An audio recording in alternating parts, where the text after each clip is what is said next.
I'm Jose Saenz. I come from Mexico, and I own Arkana down in the Amazon and Sacred Valley. We're very passionate about what we do here. I studied in the US, I did engineering school in Pittsburgh. Eventually I dreamt of working Wall Street, so I ended up finding a way to work there for Lehman Brothers. I was an investment banker for a couple of years in New York. And after the investment banking, I went on to do an MBA at Harvard, which was a great experience. So I went back to banking, and that was my life back then. I married, I started having kids.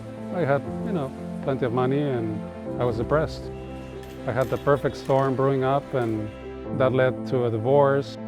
I started venturing into plant medicine. The first one was peyote, and eventually peyote led me to the Amazon.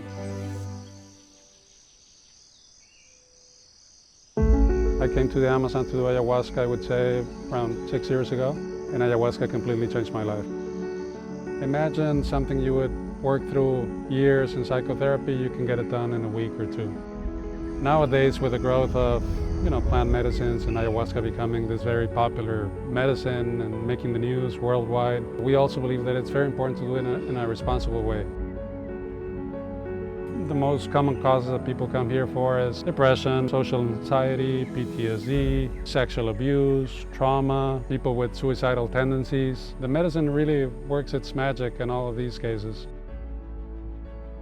Really, with Arkana, the goal is to make the medicine accessible for many people. Ayahuasca is the treasure of the world. It shouldn't be limited to people in the Amazon. And nowadays, more and more people are getting interested. It's not commercial.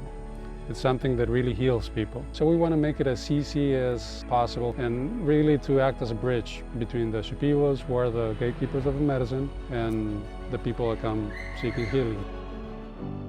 We think that our mission is to change the world one heart at a time.